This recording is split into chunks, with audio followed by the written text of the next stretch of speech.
Bana ya Poto, bana ya Suisse, solution yangoyo. Agence Dim Export Diacre Ignace Mena avec la fondation Glossamé, Glody, Sarah P. Merveille, Olingi Kotinda Biloko Pe Colina RDC, service d'expédition professionnel à temps réel par voie maritime, et Zalisena agence Dim Export Pe Glossamé, Biloko Lokola, cuisinière, matelas, congélateur, frigo, moteur, machine industrielle P agricole, tracteur, camion, voiture, jeep, moto, vélo, groupe électrogène pour la kotanga kakawana, kolongwa Suisse kino RDC, agence exercée moko, Dim Export P Glossamé, prix à carton de 65 x 45 x 38 cm et Zalina 100 x Suisse. Awa, professionnalisme, bon rapport et qualité. On a cause agence Dim Export P Glossamé, Bobenga na ba numéro oyo 0041 32 534 42 50 0041 78 736 47 99 0041 79 268 10 47 rue de l'Octroi 2504 Bieni. Agence Dim Export et Glossamé, le choix de l'excellence.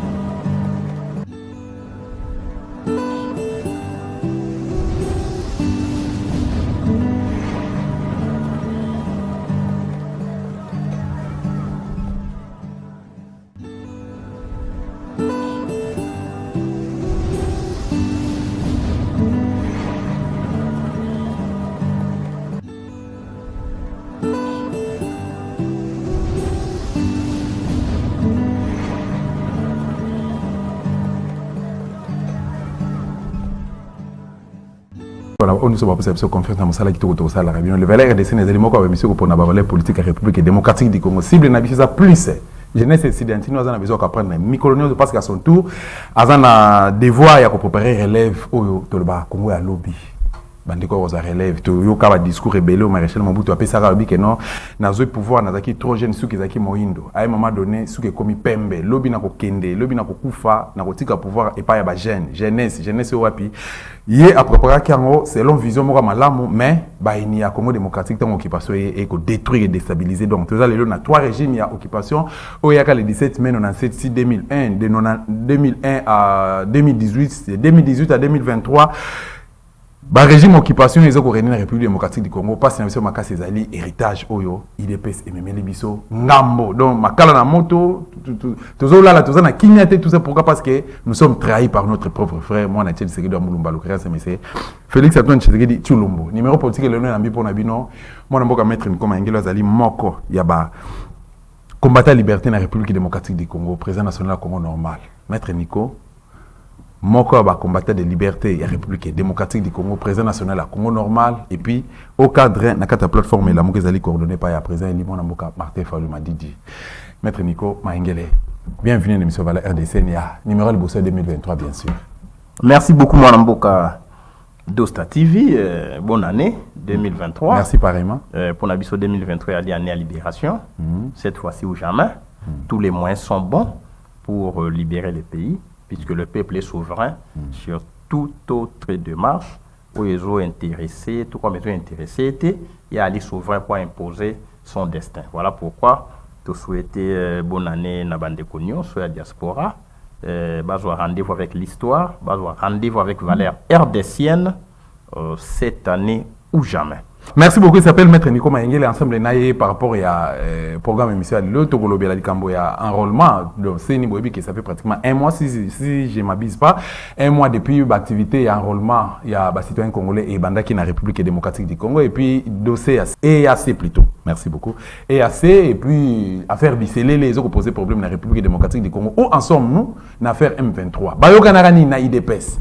Et Bounaganda Lelo, ça fait pratiquement bientôt 9 mois. Je ne sais pas si c'est coquille ou pas, mais ça fait bientôt là.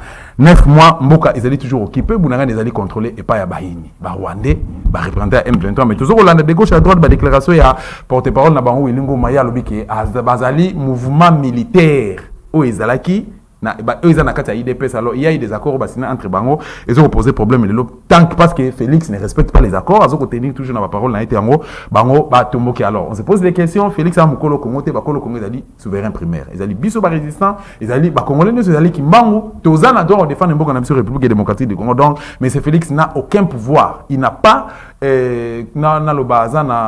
autonomie ou liberté ou à engager Congo sans qu'il ait à consulter. Peuple congolais, pas insécurité, ont posé problème dans la ville province de Kinshasa, Lelo, on se pose des questions au ministre de l'Intérieur, au IDPS, na général Kassongo, Bayokanara pour que exposer population de 12 millions de Congolais dans la ville province de Kinshasa. Maître Nico Mayengele, le président national du Congo normal, à comprendre la question de la mission. Maître Nico, tu as un enrôlement. Mais avant de compter dans le enrôlement, Régie et Sungabiso, et Tchelabiso élément, il y a enrôlement, il y a Maître Nico Mayengele Sika Kendeki na Tchango précisément, na Ngambu ya na Kingasani, à Kendeko s'enrôler na un de bureau, il y a enrôlement et à contre wana. C'est parti.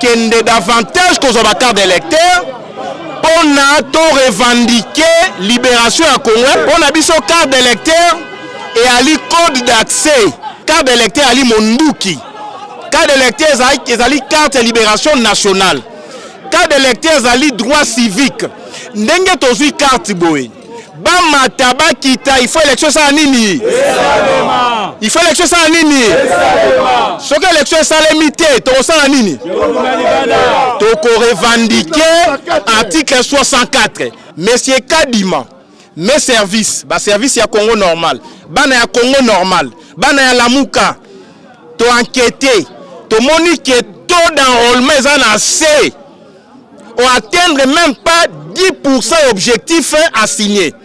Il y a une émission où il faut clôturer enrôlement dans la première ère opérationnelle. Il faut prolonger. Yebisi Seni Abakisa Miko. Abakisa Miko, le moteur sur le cas de l'air. Parce que 30 jours, et elle a qui m'a séqué. Voilà, merci beaucoup. Tu l'as ensemble Nabino, ba téléspectateur de la télévision, tu peux ba fanatique émission le Valais RDC, bon mon idée Maître Nico akende ki na fulwana. Maître Nico, mais quand on ko yebisa biso, osimbi kisi okoma. To obimisa ki mbongo, olesa ki parce que na Congo ay koma na bongo. Même IDPS ba bengango, ba bandaka ko bengango à l'époque, parti moko eza na majorité plurielle, mais au jour d'aujourd'hui ba comment okabola ba mbongo. Ba comment okabola ba mbongo pour que ba tuba ya na activité na bango. Mais tout le monde ba te belé na simana yo. Okoma homme d'affaires, ozumbongo wapi? Okoma na pouvoir. Defaki. La réponse dans le peuple adhère à la cause. Quand la cause elle est noble, le peuple adhère. Comment est noble? Tu sais, le peuple aujourd'hui a sous naïveté. Comme la génération Android, génération la technologie des pointes à la main. D'autant dans le monde entier dans Maboko. Oui. Donc, peuple soit l'information, tu la télévision, l'information, la radio, ou l'information, même la téléphone, même la YouTube. Donc, j'ai reçu beaucoup d'adhésions. Dans le cadre du Congo normal, tu as soutenir le combat au côté en Europe, au côté en Amérique, même au côté en Singapour. Il y a des Congolais normaux qui m'ont adopté comme un leader intègre, probe. Tu sais, la bandit comme Franck Diongo. Ok. À l'époque, on a une carte d'électeur de manière populaire. J'ai été accompagné, on a foule accompagné pendant que Diongo était en prison. Okay. Alors, non, peut-être, Balanda répond à Diongo dans la prison. Au Solanda, mais c'est Diongo qui a mobilisé. Donc, quand le président Diongo était bloqué, en fait, en prison, comment il pouvait encore mobiliser? Tu vois, peuple wana, à l'andi parcours, il y a Nico Mayenga. Non. C'est un monsieur qui est resté constant et en retour, va manifester, va témoigner soutien à bango na combat nanga. Na sala ka appel na page Facebook nangai maître Nico Mayenga Lengenge. Na bi venez m'accompagner na ozwa carte d'électeur. Na sala ta réunion préparatoire té.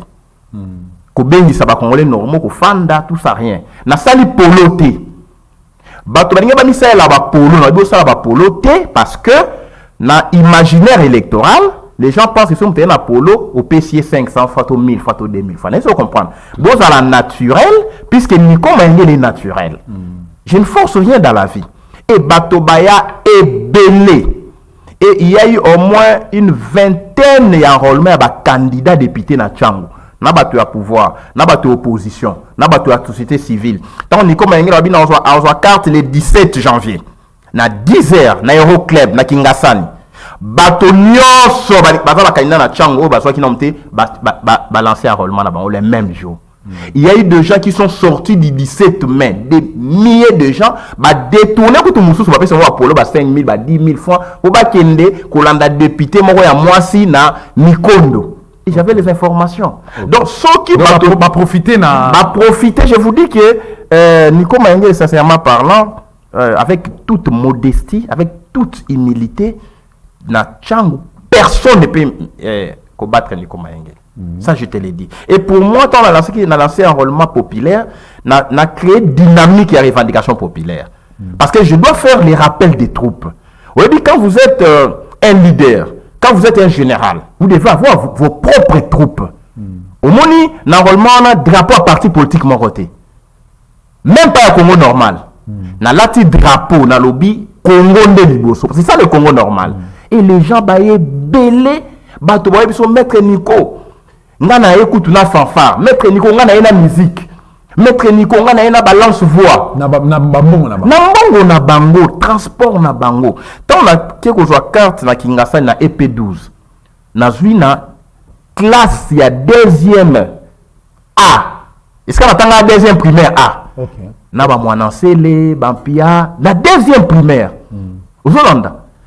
Classe on a 8 ans vous donner première primaire Mesembila la kanda toke pas monsieur Tintin la deuxième donc bato babi ki ngasa bato babi ba mémoire na biso scolaire EP12 EPD Institut Malako Saint-Marc hôpital de sœurs des pauvres de Belgium na Botamiwana na Kimpioka numéro 1 hôpital à mon même la qui Marseille qui hôpital de sœurs. Il y a mindeli biso botobote mindeli tu es totangi tu connais pourquoi bato baye bene makasi 30 secondes nae na vu baptême na paroisse Saint-Marc na maboko ya père Gilbert Mondele sango ya yambo ya paroisse Saint-Marc Mondele apesi ngai baptême après na ba père kumu ozolanda na longwe wana kaka na même rayon wana na côté école primaire na EP12 na Silisi na tangi école secondaire na collège Saint-Marc ex Malako je suis un collégien na eu diplôme na collège Saint-Marc ex institut Malako na pédagogie générale je compte comme la femme faut que ça parcours na OK olongo OK na Kingasani na révolution croisement révolution Mobutu na veni nzama famille na ngai ozolanda to botami to koyona na révolution to beti bale na Saint-Marc to beti bale na Saint-Paul na koti na dojo ya Churamboma Dragon Force initié na sport maître Chura to PC Mbote tant que toi na révolution croisement révolution na Mobutu maître Chura ba na veni ngasu ozonda parce que ba te belé babi non auti lukunga te ba chaîne sur la télévision na Congo majorité ça na Gombe na centre-ville mosusu na Pigeon Zolanda donc oyebi même Jésus a nia ki borgi na été biso to ali bana babola Zolanda to sakani na cimetière na Kimbaseke Zolanda donc peuple wana moni biso to koli amoni niko maengela kola okosala okozwa micro baladaire okiti na Tchangu quartier 17 mai oche micro baladaire ba so jeune na tia kola atikala ozwa mwasa motote atikala ko finga te wana je vous le dis sincèrement aibelo kwa motote alaki fumu buku donc et pas so ma famille maengela no fumu buku Zolanda et puis dans notre famille il y a eu beaucoup de gens qui ont émergé na kati ya Tchangu longwe na Tchangu na kati si na Masina parce que tant obeta ba génie en herbe na ba école bambou ba locali na nini ba école na locali wana 5 ibuka na kila fandi suna Masina na Kinzenga numéro 63 quartier D wana so base ici ya monene so mo quartier D 63 par contre s'il vous plaît 30 secondes 63 so tuni grand bendo so tuni maman Léa Ntumbu pe à l'erama Baroyepso qui est Nico Maengele. Na fandi na njili na quartier 8. Mwana na ngali boso botami na njili. Zolanda bato ba minga na njili ba Piero Mosengo do base ya makasi na njili. Omoni collège na 8 Sébastien collège Dianga donc mabele wana. Na longwa na ke Saint-Martin. Saint-Martin toujours na njili. Saint-Thérèse toujours na njili. Anya okota mokali.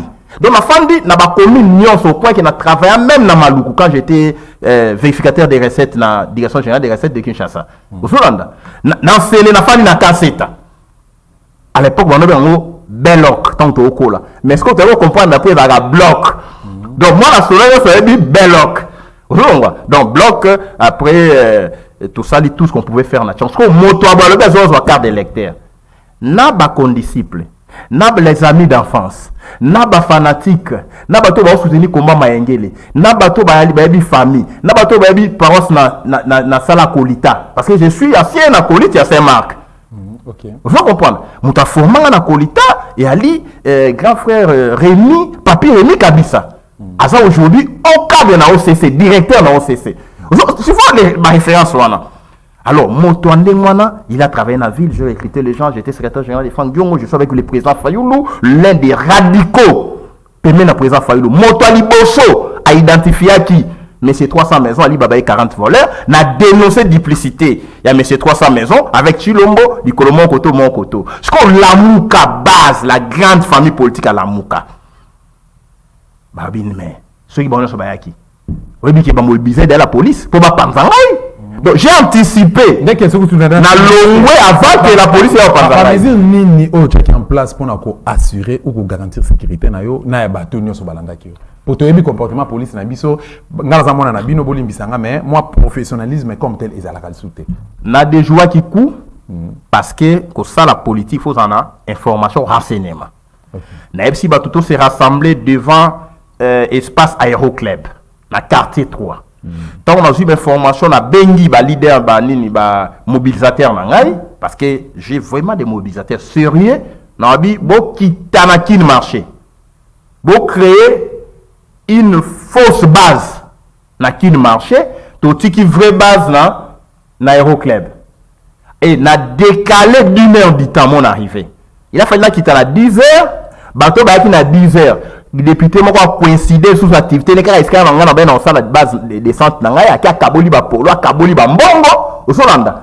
Alors j'ai décalé d'une heure du temps la police a zo les kanga parce que un bon général faut être dans le terrain sur terrain vous commander ba troupe même à distance même à proximité la police va les kangai ba zo panza biloko tant ba leki na même si bato nabi non bato liberté non ba été bato ya Mikondo nanu ba été bato ya 12 sainte famille nanu ba été so to zeli bango incidé au Salema na pesi go tokende tant tokei alors to échapper dans la police bato ba belé barata biso parce que ba yité ba côté là wapi na côté wapi na obimena wapi. Merci beaucoup maître Nico Maengele mais au moni déroulement ba il y a activité enrôlement mondengeni est-ce que il y a vraiment du sérieux Non, il n'y a pas de sérieux. Il a expérimenté en haut parce que ce que le faut kende et puis tu vas comprendre que tant que tu vas s'enrôler massivement, tu es bito kende wapi. Na ko expliquer. Et ça sérieuxité parce que monsieur Kadima si on était dans un Congo normal, Kadima il a fallu démissionner.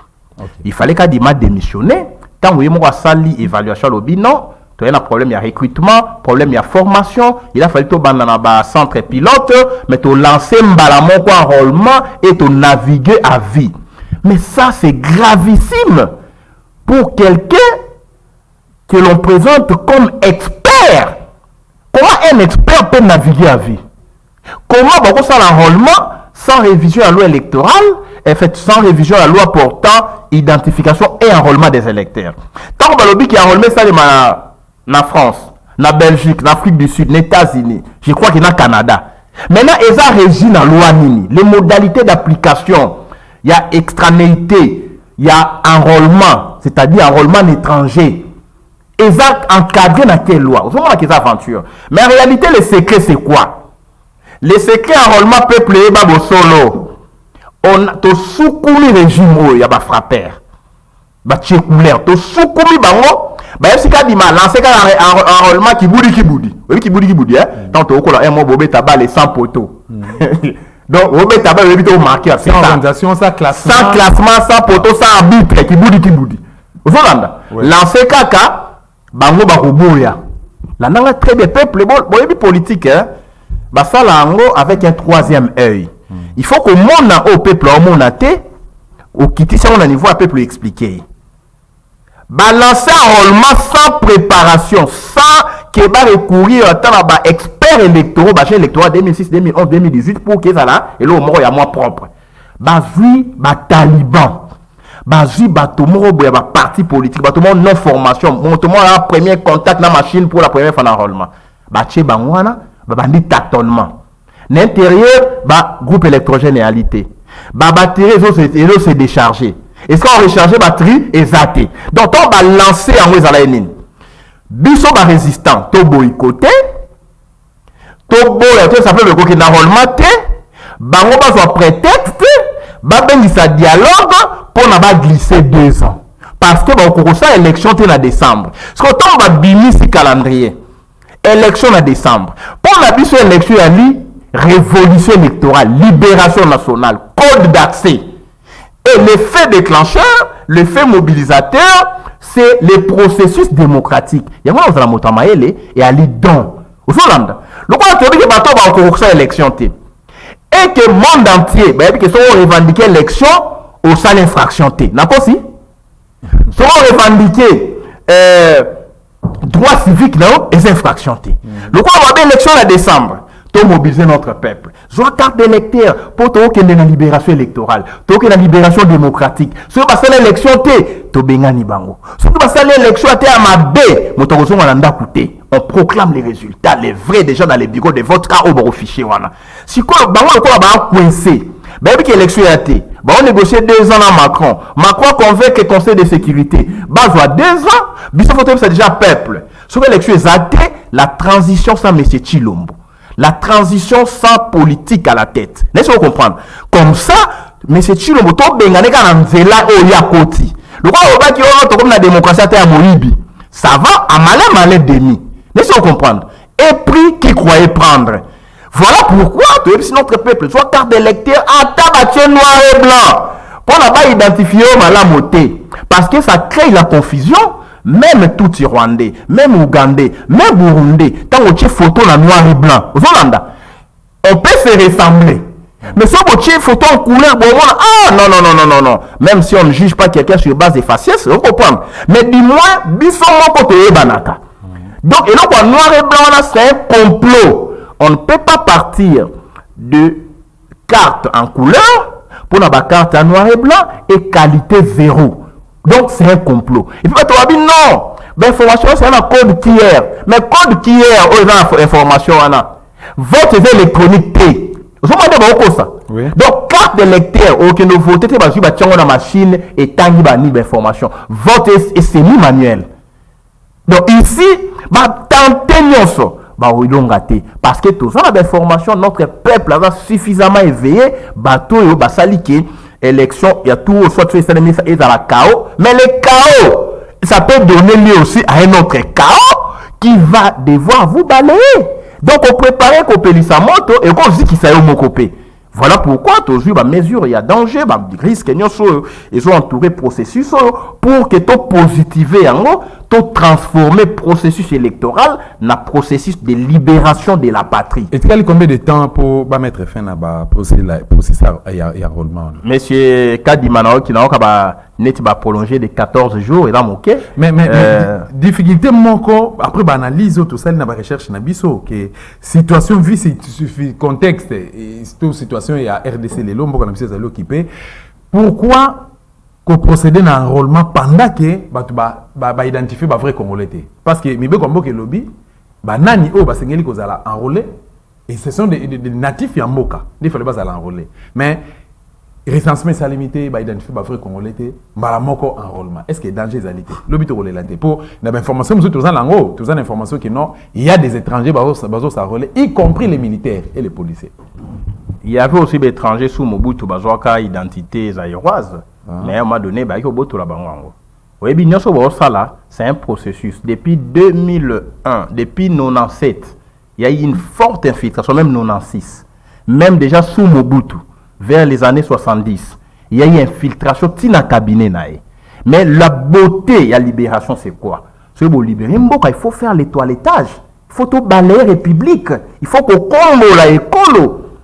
Parce que si on le dit, c'est là, recensement des Congolais. Qui va faire ça? Occupant, c'est recensé, une pièce de nationalité congolaise. Tout le monde va l'enrôlement, va carte d'électeur à l'étranger. Il y a facilité parce que le pouvoir est faible, il n'y a pas d'autorité de l'État, il y a des deals dans les deals dans un deal. Alors, biso sikoyo, tu as recensement d'abord. Il faut 3 ans, peut-être 5 ans.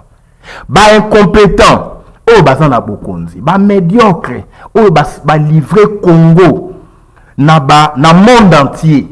Et comme le butin du vol, mutuna ko papa katanzoko. Tobino bato yo, le quoi raba ki na schéma qui pouvant la moyenne en décembre, donc les gars na ba ande ba omema wana.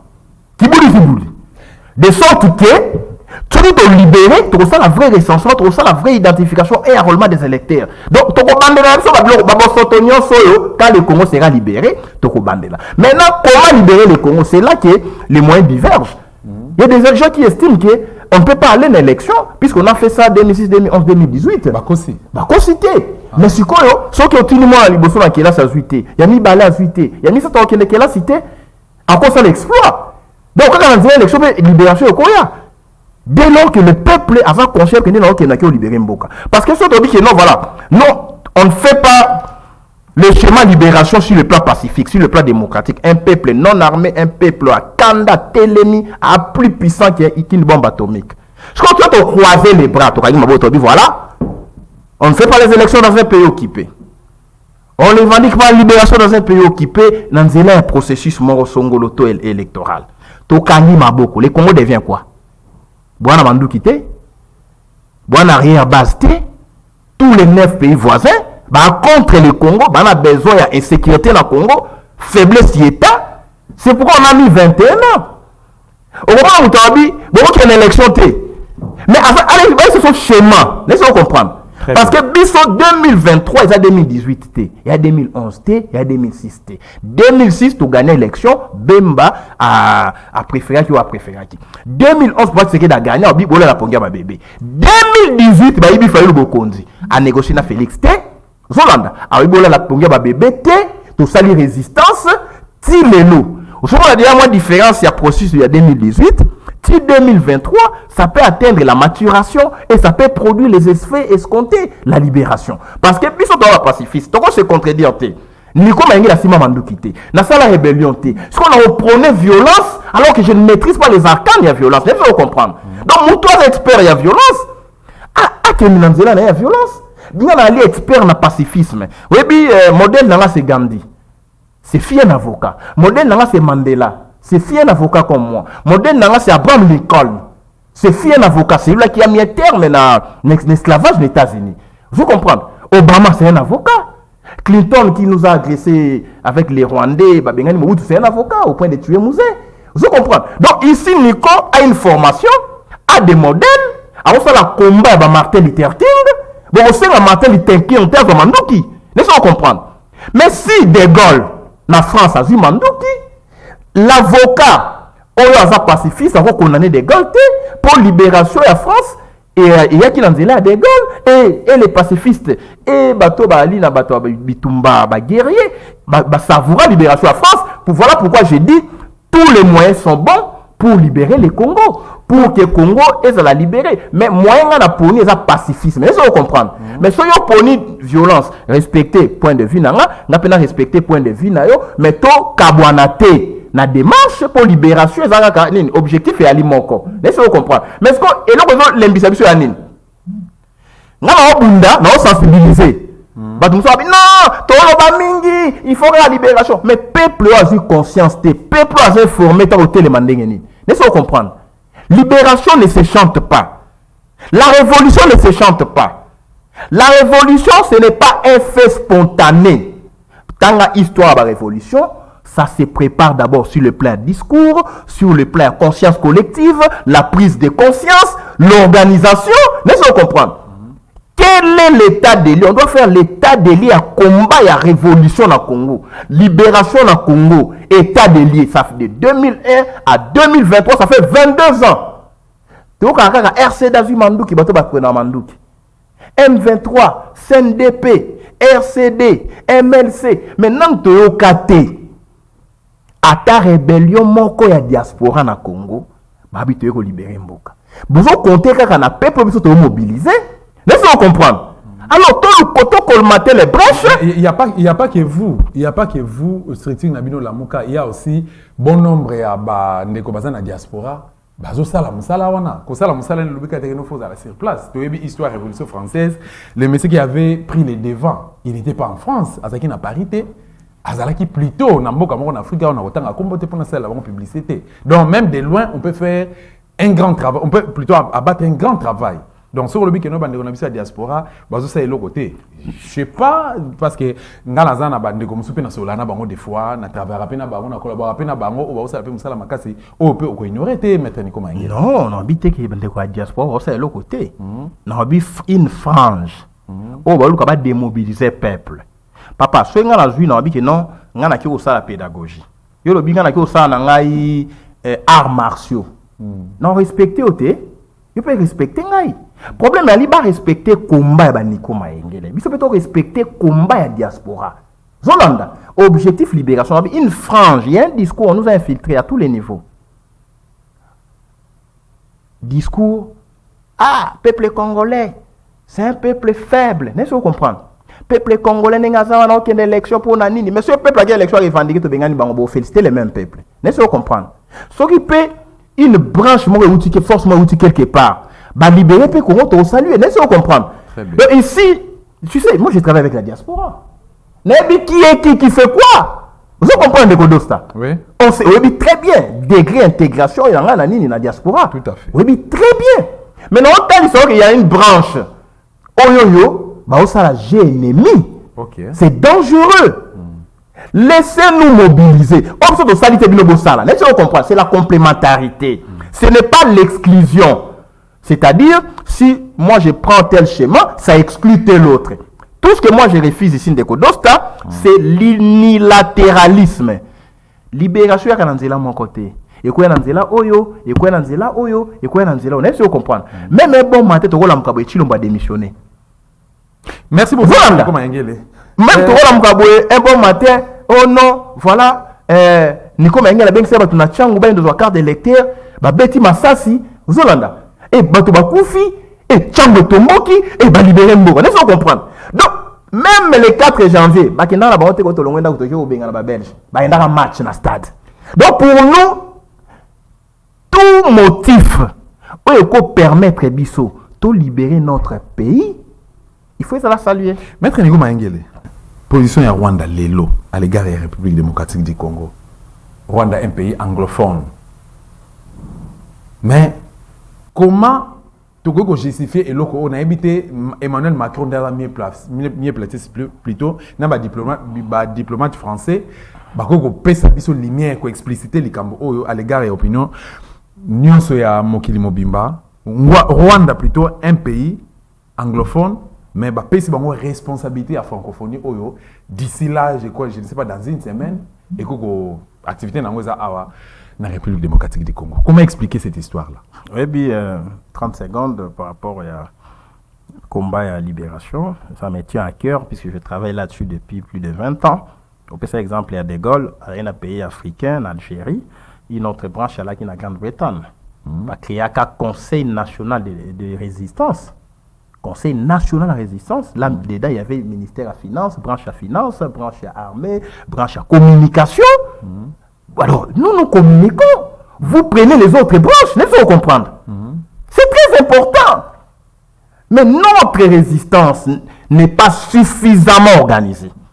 Okay. Il y a eu des gens qui ont détourné mon solo à libération, la diaspora, tu es bibango.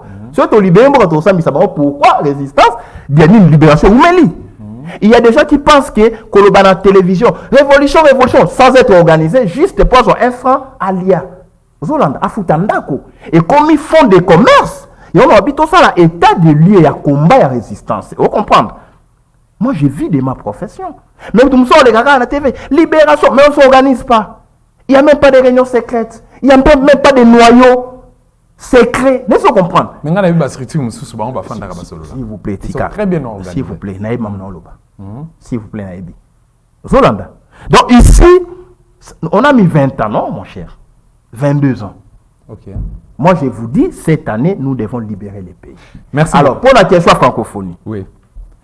Mais Rwanda, un pays anglophone, membre de Commonwealth, ma pays francophonie, là où il y a Congo, c'est l'échec de la diplomatie à Congo. Et biso to cause la lisusu te na organisation comme francophonie. Il a fallu quitter francophonie. Il faut valoriser la langue nationale, la langue locale. Quand il y a un processus dans 10-15 ans, il faut langue officielle. Il y a travail dans le Congo, langue officielle, langue de travail, et ça par exemple lingala. Vous comprenez? Tu codifier yango, tu sali ba manuel scolaire, tu sali ba manuel où la langue nationale, Swahili, Kikongo, Nachiluba, mais langue officielle, écriture. Tu as commis la Nations Unies, tu as commis la lingala. Ba chinois c'est pas commis Nations Unies, papa. Ba commis la chinois. Vous entendez? Bon, interprète na bino. Donc on nous parce que les Nations Unies elles ont organisé tel que toutes les langues. Oui, je sais. Bon, qui interprète na bino parce que ceux qui si un francophone sur place, voilà, a déchiffré en gros, a se débrouiller dans des donc vous comprenez, réussi à comprendre la langue na bango. Pour tout se valoriser, c'est ça le Congo normal. Nico Maïngue, le chef de l'État, langue officielle, c'est le lingala. Puis ce lingala a parlé presque dans 3 quarts de la République, d'accord, Nangaï. Tout à fait. Langue officielle, le lingala, to salipe lingalophonie. Pour lingala, c'est une langue internationale aussi. Et le moment Congo Brazzaville, et le moment Centrafrique, une partie Angola, to salipe l'école. Pour la côté, laissez-vous comprendre. Tu n'aurais secrétaire général de l'ingalophonie. Tu valoriser la langue nationale. Les 4 langues. Français est comme la langue motoyer. On va apprendre l'anglais. On va bien intéressé dans l'anglais. Entre nous, il y en a qui parlent l'anglais. Si on va apprendre le français, ok, on va apprendre le français. Les Français vont nous respecter. Le monde va nous respecter. Parce que cette bêtise, un pays anglophone a vu francophonie, première conséquence, les pays Rwanda agressé Congo, francophonie ne condamne pas. Alors que francophonie défend des peuples à valeur démocratique. Ouais, d'accord, Nangaï. Il y a un blocage. Mais si on avait un francophone à la tête, il y a francophonie, il était un Congolais, on allait condamner. Puisque nous sommes les plus grands pays francophones au monde. Donc, la français même que la France, puisque la français même que les Bisso, en termes et en nombre de population. Donc, c'est déjà une force. La population, la langue, c'est une force, mais qu'on ne sait pas valoriser, qu'on ne sait pas utiliser parce que Toche, Maël, les Libosote, na okonza ekolo totie ba poche liboso totie mabumu liboso yango wana il faut tozongisa mabumu na sima tala ba mutu azi pouvoir tala libumu ya ga liboso tala libumu zo ga liboso plus de 750 mais au mona Obama so azi pouvoir au mona il vieillit parce que charge oui. au moni Macron a Kolimbango c'est notre frère on a presque le même âge poids à France le poids des responsabilités fait vieillir. Ce qu'on dit mokondi, azo comme ngebu, azo comme santé, azo comme jeune, c'est-à-dire makambo ya mboka qu'on réfléchir et zo intéressé. La réflexion fait vieillir. Ouais d'accord nangai. Bato basala ba recherche, bato ba comment, ba ko yebisa ki tango zo comme livre, ozo kamola cerveau. Ozo landa, au mona boko non ba ride, okomi kokola, tant ça ba blocus. Mais tu dois attendre la té. Au moment où toujours ngebu. Mais tu dois attendre la té. Au moment où tu dois mitiki. Laisse-moi comprendre. Au moment où on a connu. Donc ici, bon t'as pas considéré bino kaka. Avant pouvoir, t'as la cabine à toi côté la pouvoir. T'as ta ngabimi. Hein? Le coup la moto, alors ça la publicité, il y a santé, il y a élégance. Voilà. T'as là bas oh temps bako taki. Merci. T'as la nege bako bika. Donc réflexion ne fait vieillir, mais bango absence de réflexion, voilà, absence de réflexion et rendre bango oyo bazali lelo bakomba nouveau riche, bazo son ba mituka, bandaku partout na monde ba komi na ba réserve bamusu na kolobango lelo te mais nous avons des dossiers auto découvrir na libanda ya mboka isika pi ba konzi ya mboka na biso donc ngana soutenir Jean-Marc Kabundi parce que c'est un collabo mais Jean-Marc Kabundi à un moment donné d'autre part plutôt il avait totalement raison, 750, plus de 750 conseillers dans le cabinet président de la République. Qu'est-ce qu'ils font, ces gens-là? Ils font quoi, les nouveaux riches? Maintenant, comment les lélo? Avant qu'il y ait la sécurité extérieure, tout le dans la frontière et la République démocratique du Congo, tout ça, on a vu la Kinshasa, pratiquement, on se pose tant de questions, sa réponse. Nous avons un ministre de l'Intérieur, membre de l'IDPS, 37 à l'IT, c'est qu'il a la maturité, c'est qu'il expertise les alliés, vision les alliés. Général Kassongo. Moi, expérience, c'est ça, parce que na évité ce gars général, ça fait combien de temps? Na évité année à CI naé, place à salaire PCI naé, tout bas instructeur les arabes mais dis-moi il a quand même de l'expérience. Mais comment expliquer insécurité dans Mboko ville province de Kinshasa, Mboka ya bako na biso? Comment expliquer bandeko bazo lela kolune pai, ba policier bazo tia peuple. Donc, au lieu de la population na biloko na bango bazo tia bango na insécurité, comment expliquer maître Nikoma Ngele Yozali premier congolais normal? Oui, bien, bino nyonso, bosali erreur historique pour attribuer IDPS expérience il y a 37 ans. L'expérience à 37 ans IDPS, il y a une expérience négative. Parce que l'expérience est cosa positive, non négative. Bah, il y a qui expérimenter dans le tomba pneu. OK. Dans la ville morte. Ko sala ba marche, ko casser, ko détruire. Mais dans 37 ans IDPS, qui nous vérifier, ça a combien de séminaires de formation? Combien? Okay. Combien de séminaires il y a gestion pour nous gestion en Mboka? Combien de séminaires il y a leadership? Aux Hollande. Donc, il y a l'idée que va expérimenter la gestion, va expérimenter dans le Buka. Moi, je Buka, régime Buka. Ben, va Bukizando. 3 ans. Parce que mais ça va au Buka, va siège à bateau. Mais quand ça va au Buka, va biloko nanzela, va mituka ya bateau, va Bukazando. 3 ans, expérience au Buka. Ce qui va jusqu'à 2024, va au Buka parler du peuple. Tu fais du bon matin, tu Buki, tu sala, Maison Blanche. Babuki stade de martyrs. Bako Buka stade de martyrs. Babi non, tu sala stade moko olympique, tout ça, tout le monde tango na nini na Chine. Bako Buka échangeur. Bako Buka Gambela. Babuki marché liberté, batiki ndengwana ba bibi fait place to Buka 37 ans. Et en même temps, mon expérience, il faut que tu aies positif ou négatif. Nous sommes les premiers ministres et l'expérience est Iba. Ça n'a pas servi dans la République. C'est une expérience négative. Voilà pourquoi, ministre intérieur, il y a UDPS. Si vous n'êtes pas lié, vous n'êtes pas Bemba, laissez-vous comprendre. Peut-être Bemba, mon niveau 1+4, Gérard comme moi, laissez-vous comprendre. Si allié à Bemba, à Sali moins loco. Laissez-vous comprendre.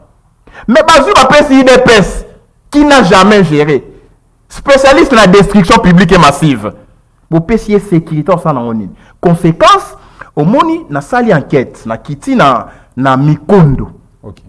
Tant on a quitté na Mikondo, na pusani na leki Abu Dhabi na pusani polino na koti na kati na komi na quartier Lipati nini quartier na terrain Lipate eza na Kikimi na Kikimi kuna côté hôpital de Serre ya Kikimi ozolanda na komi kuna bache la police ujana bazo piller ti na pusani na avenue Limba la na boke bindeko na Mokali na kati ou l'équipe nda po na rivière Mokali rivière ozolanda na komiti na Ependona siko yo bino bozo bakanda na changu est-ce que ba ko na otanga boyebi yango na kieko identifier ujana balobi biso awa mutatindi biso ya Kasongo tokoyeko la ka Kasongo cela tokomi kaka 20h soko tie téléphone ouvert na prochainement bako bengo na désordre bazo kanga bato passer à 20h ozala papa ozala maman ozala mukolo la mwana muki ozala handicapé ozala baba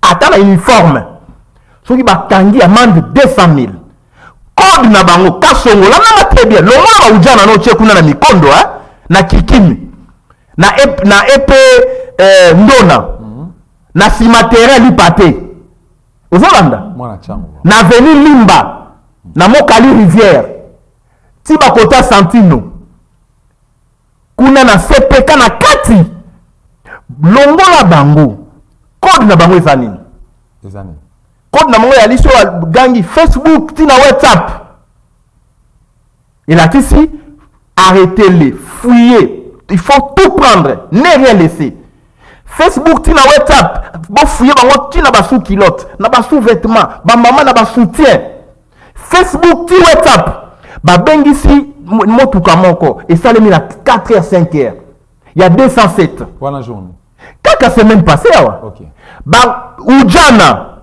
ba beleli en tenue civile zando moso ba beleli gambela bato yola koti meke bakanisi ke ba okende moni mosala 4h déjà 5h bato bala mukaka bato ba koti na ba biso wana ale ba ujana ba yeba koteli bango Facebook ti WhatsApp ba botoli ba téléphone nyoso ba botoli ba sac ba botoli même mikanda ba lunette ba montre ba botoli moto bag anneau bijou anneau ba lobi biso awande ba nzambe tokoyekola kaka Kasongo pas mais ça la tentative on ça la descente kuna ozolanda mais ça ne suffit pas longola ba ujana bazo sala ba crime belé to ba kangio ba tio ba singa ba menote papa ba jeune kuna so ba développer violence et qui to comme na phase affrontement aux alamabe gouverner c'est prévoir ngana zo so makambo so kena kingasani na croisement révolution Mobutu na veni Biela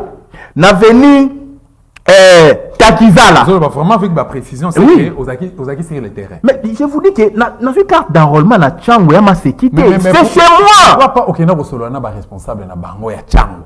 Parce qu'il y a un commandant ou azo gérer pour superviser l'activité policière. Au moni ordre ya commandant dans la maison communale à Kimbaseke, bazo kangote. Commandant dans la Mikondo bazo kaité. Et ali sous Siat. Laissez-vous comprendre. Oui. Siat nae bazo kelangote. Balobi biso to bato ya Kasongo. Laissez-vous comprendre. Et bazo bebi sa image ya kombo Kasongo. Ba Kasongo mtatini bango basala. Mais bango bebi sa biso puisque na on ça déjà plainte na okoma. J'ai suffisamment d'informations. Nae si général Kasongo sala descente lomola bateau. Yo chaki ujana kuna peut-être na idée que bacha sécurité, ba kuluna, laissez-vous comprendre.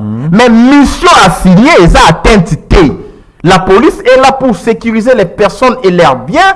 La police n'est pas là pour rançonner, pour tuer, tabasser, arrêter arbitrairement et citer les noms d'un général.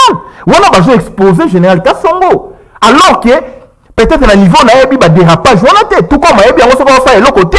Et il y a un problème. Parce que Gandhi avait dit, celui qui est capable d'empêcher un mal, s'il ne le fait pas, il fait partie du mal. Donc ici, vous êtes général. Numéro 1, la police, crie les autres saléma. Peuple a dénoncé, tu ne fais rien, donc tu fais partie du problème.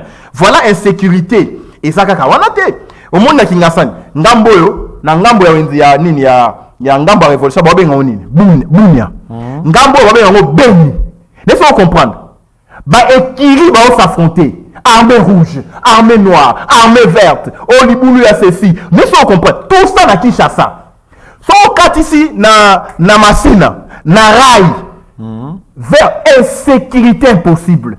Si toi na Kinshasa, toi na Goma, te na Beni, est-ce que toi na Beni, est-ce que M23 ali, toi na Rutshuru, toi na Kashishe, toi ali na Kasindi, toi ali na Sabinyo, toi ali na ba contre on son atangi ali occupé par les M23. Ça fait plus de 230 jours.